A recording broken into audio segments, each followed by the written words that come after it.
Hey y'all, welcome and or welcome back to my channel. My name is Lannette, if you do not know, and today I'm going to be telling you about true crime while I sip my wine. Let's go.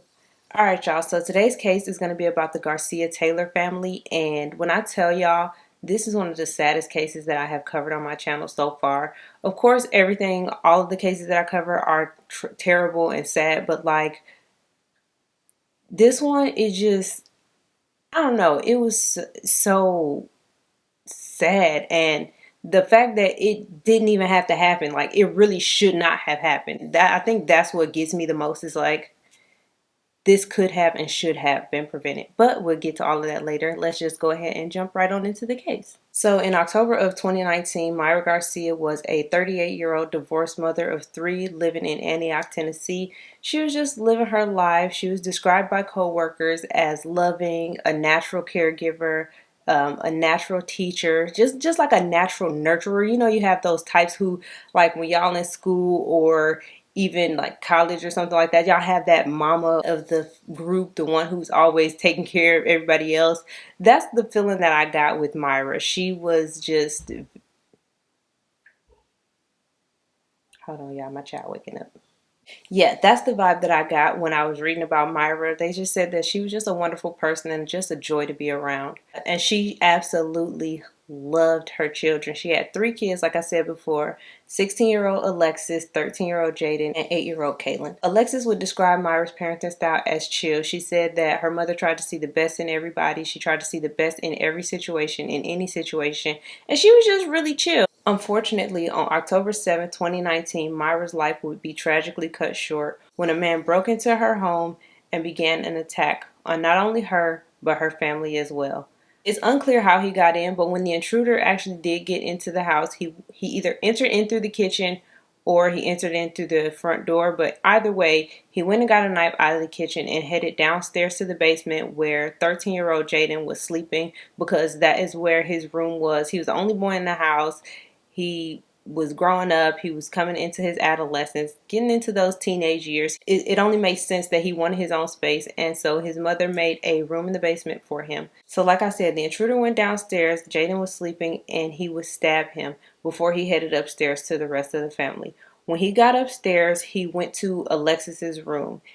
Her room door was closed, so he would kick in the door, and this is how Alexis woke up. When Alexis woke up, she woke up to the sound of her door being kicked in, and it was pretty much too late already once she had woken up, because the door handle of her the door handle was already cracked and the door was about to be burst open at any moment. So as any of us can imagine, Alexis was scared. She didn't know what was happening. So the intruder bust through her door and began to attack her with the knife. He stabbed her multiple times and she began screaming. This is when Myra, her mother, ran into the room, saw the attacker, and pushed him off of her. Alexis fell to the floor where one of her teddy bears was, and she landed on top of it. Now, this is one of the parts that got me, because it just goes to show that even though she's 16, she's still a child. You know what I mean? Like when we 16, we think, not we think that we grown, but we growing up. We think we the head niggas now. Like, but no, we really not. We're just still children, and that just, like, the fact that she landed on a teddy bear, I don't know, that kind of just, I don't know, it just put it all into perspective that this man is literally attacking children. But anyways, once Myra pushed the attacker off of Alexis, he turned his attention to her and he demanded that she give over the PIN number to all of her cards. And Myra did not hesitate. She gave him the PIN number to her cards, and she constantly said, she was saying, you do not have to do this. You don't have to hurt us. You can have whatever you want. Just you don't have to do this. Now, by this time, Myra's youngest daughter, Caitlin, had woken up, and she came into Alexis's room as well during the middle of the attack. And thank God the attacker did not turn his knife towards her. He instructed her to go across the hall to the bathroom to hide. I don't know why he told her to do that, but he did. And that's exactly what she did. She went into the bathroom and he continued his attack on Myra and Alexis. Somehow Alexis was able to get up, and she was telling him that she was bleeding way too much and that she needs to go to the hospital. And the intruder basically said, shut up, I don't care. So at this point, the attacker leaves Alexis's room and instructs Alexis and Myra to follow him. So they do, and he goes into Myra's room. Now, before Myra and Alexis go into the room, they're standing by the stairway, and Alexis is telling her mom, like, hey, mom, we have to go. We got to get out of here. And Myra is just like, no, we can't. Myra tells Alexis that they can't. And the only reason that I can think that she is saying that is because she still has two other children in the house. She's probably thinking about saving their lives as well, because at this point, y'all got to remember, she doesn't know that her son has already been stabbed. Her other daughter is in the bathroom, and her youngest daughter is in the bathroom, and if she leaves, there's no telling what this man will do to her. So the only reason I can think of that Myra wouldn't want to leave in that moment when they had the opportunity is because of her other children. Even though Myra opted not to run out the house at that moment, she still didn't go directly into her room with the attacker. She stood at the staircase with Alexis for a hot second before the intruder told them to get inside of the room before he kills them too. Before he kills them. And so they did. They went into the room, and the attacker, he again demands all of the pin numbers to the cards and everything. He hopped on the computer for a quick second. It's not known what he was doing there, but he did hop on the computer for a quick second, and the whole while he's telling them that they're gonna die. The house, he gonna burn down the house, and he's gonna kill them. At some point while they were still in the bedroom, the attacker would turn around to Myra and Alexis and tell them that Jaden was already dead, and Myra and Alexis start panicking. Myra starts pleading with the attacker, telling him that he really does not have to do this. He can have everything in the house if he wants it, just please let them go. And the attacker, he kind of paused for a second. It seemed like he might have heard something, and then he instructs them out of the bedroom. So he would lead them out of the bedroom and go down into the basement, where he directed them to sit by the door, by Jaden's room door entrance, I guess. And this is when they saw Jaden for the first time, and he was laying on his bed face down, I believe. There was blood around his head, and he was kind of struggling to breathe. He wasn't dead yet, but he was definitely very, very much so injured, and he was struggling to breathe. And this is when the attacker went over to Jaden in front of his mother and his sister and stabbed him one more time in the head and called him a bitch as he was doing so. And when I heard that, my heart just broke. Not only for Jaden, but his mother just witnessed him be stabbed, and his older sister just witnessed him get stabbed as well. And I just could not even imagine that feeling. That just broke my whole entire heart. But anyways, so while the intruder, Myra, and Alexis are all downstairs in the basement, Caitlin came out of the bathroom, and she went downstairs to the basement as well. I don't think that she saw him stab Jaden, but she did end up in the basement with the rest of her family. The intruder left the basement, and he would tell them all to go upstairs to the living room. When they got to the living room, Myra and Alexis sat on different couches, and Caitlin, she would stand next to her mom. He asked them which one of them wanted to die first, and nobody said nothing, obviously, because nobody wants to die at all. And the intruder was just telling them, once again, he's going to kill them all, he's going to kill himself, and he's going to burn down the house. And Alexis is still telling him that she needs to go to the hospital. Myra is still pleading with him. And by this time, Caitlin is crying because he's told everybody that they're about to die. And she was just like, no, I'm too young to die. I'm too young. And the intruder, he didn't care. He didn't care at all. And he would, and then y'all, he would tell Myra to do something that as a parent, I could never, ever in my life imagine being put in this situation. He instructed her to kill Caitlin. Myra wasn't going though. And even though she said no, which of course she would say no, I can't even imagine somebody trying to tell me to kill my own kid. Like, it's just unfathomable what these people are going through at this point. I'm pretty sure they're all scared as hell, bleeding out. The poor young girl, she's not injured physically, but at this point she is psychologically fucked, and just emotionally drained, I'm sure. But anyways, the intruder would go on to try to lunge at Alexis again, and she had just had it. She was through with his shit. She said, fuck this, I'm fighting back. And that's exactly what she did. She started kicking him, and she just kept kicking and kicking and kicking. And mind y'all, she's wounded at this point. She's been stabbed I don't know how many times. And she got up the strength to just fight this man. And she's kicking him, and he finally falls to the ground. And this is when Myra takes her opportunity to run out of the front door. So when Myra ran out of the door and the attacker followed her, Alexis took this as her opportunity to run as well. Like, she hit it. And mind y'all, again, this girl is injured. As she's running, she's looking back, and she can see this man stabbing her mom in the middle of the street. But she kept going, and she found a neighbor, and she's just banging on the door, and nobody's answering the door. So she got up the strength to go to another neighbor's house, where she is again banging on the door, banging on the door. She's still looking down the street and can still see this man stabbing her mom. And eventually he stopped stabbing her mom and got into her mom's car, and he drove down the street. And Alexis is still banging on the door, and the light came on, but nobody answered the door. And the attacker rode by her, and they made eye contact, and she turned around and just kept on beating on the door. But luckily, the attacker just kept on going, and somebody finally answered the door and was able to help Alexis. So the guy who opened the door, he's asking her what happened. He called the police, and his wife, she applied pressure to Alexis's wounds. And finally the ambulance came, and she's telling them, like, send an ambulance down to my house because my brother, he's in there and he's dying. Y'all have to get to him.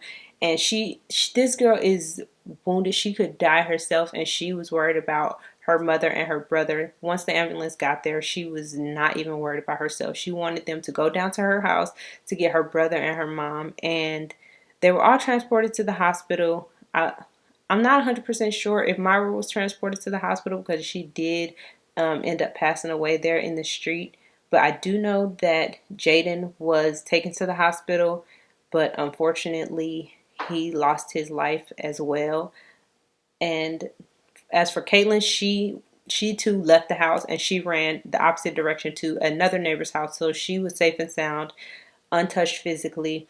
And Alexis was taken to the hospital, where she was treated for her wounds, and she also survived this attack. So I'm pretty sure y'all done guessed it by now. The man who attacked them was not a stranger. He was not a stranger at all. He was actually Myra's ex-boyfriend, and y'all, he got a sketchy little past on him, most definitely. His name is Jermaine Agee. I'm not really sure how to pronounce it because I've heard it multiple ways, multiple different times. So I'm just calling him Aggie because the motherfucker is aggravating as fuck. So I'm going to just call him Jermaine from here on out. He was born on June 13th, 1982, and I believe he was born in Alabama. I'm not 100% sure because there's not really much out there about his childhood, but I do know he was residing in Alabama at one point before he headed over to Tennessee. Like I said, he also has a lengthy rap sheet out here in these streets. He was out here stealing and robbing folks, so he had done time for theft and robbery. In 2010, he was actually charged with attempted murder, but he pleaded down to aggravated assault and was sentenced to 8 years. And so he got out in 2018 on probation. But of course, as we know, with most of these criminals, they always end up violating their probation, which I don't really understand. Is because, like, if you're on probation and you don't want to go back to jail, just do the stuff they say for real quick. I don't know. That's just me.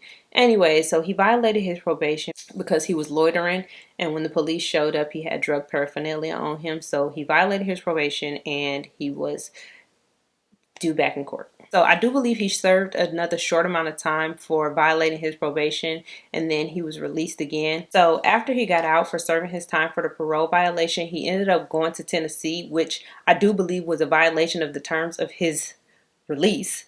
And at some point in July of 2019, he was found, and he was, I guess, Alabama basically went and got him back and brought him back to Alabama. And instead of putting this man back in jail for violating his probation again, he was put on probation again with the restriction of not leaving the state. But it's like, this man is already a flight risk. Come on now, he's already left. Why are y'all not sending him back to jail and just extending the terms of his probation and telling him he can't leave the state when the man already done left the state. Like, make it make sense. I can't. I just can't. And that's why I said at the beginning, this crime should have never happened, because he wasn't even supposed to be in damn Tennessee at all.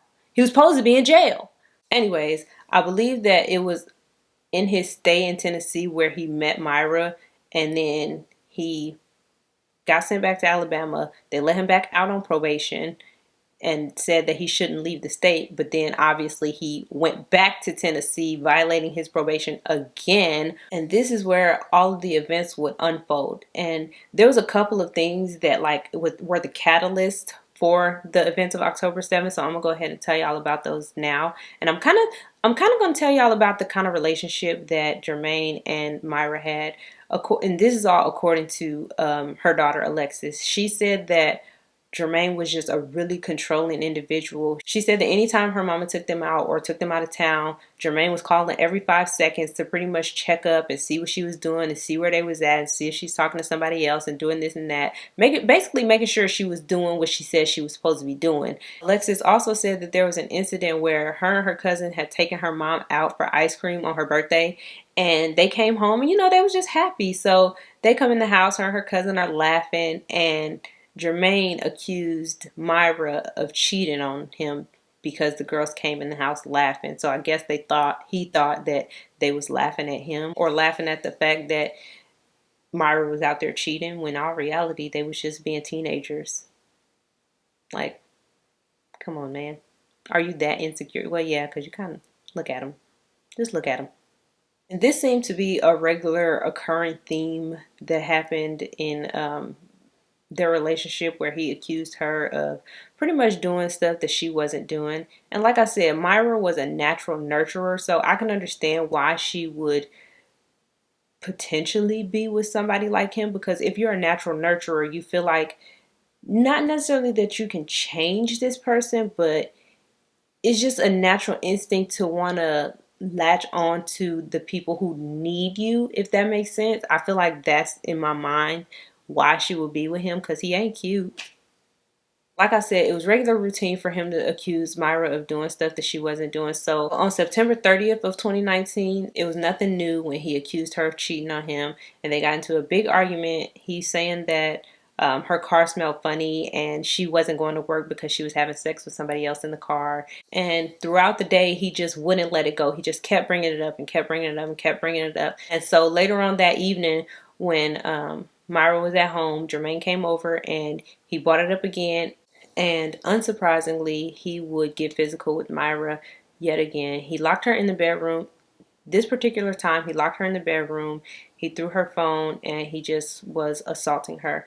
And through the course of this assault, either Myra let out a scream or he had hit her so forcefully that she knocked herself she had fallen on the floor. I'm not really 100% sure, but Alexis did end up hearing it.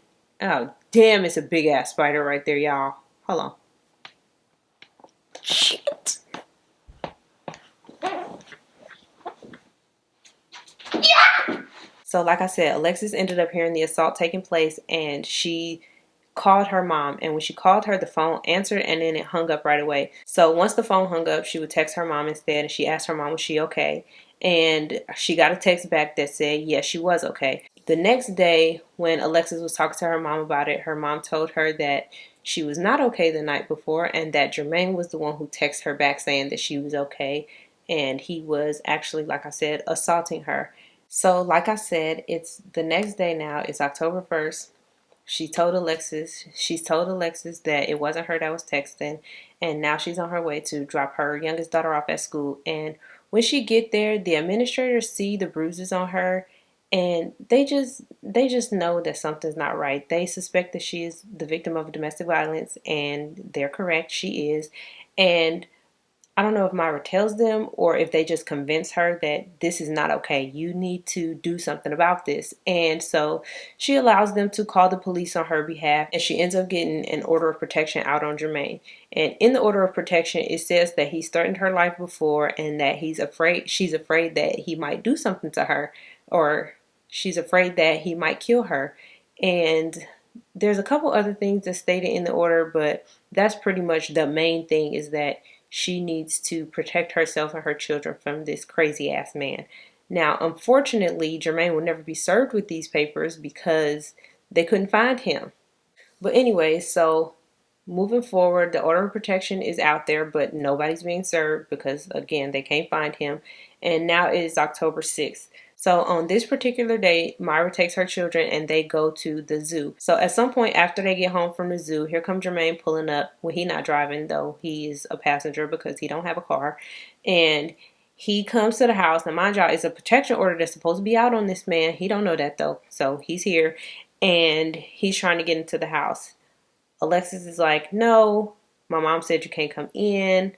All your stuff is over here on the side of the house. I think she said it was it was like in front of the garage or something. There was a bag of clothes and stuff that Myra had set out for him because she was done with this. She was done with him.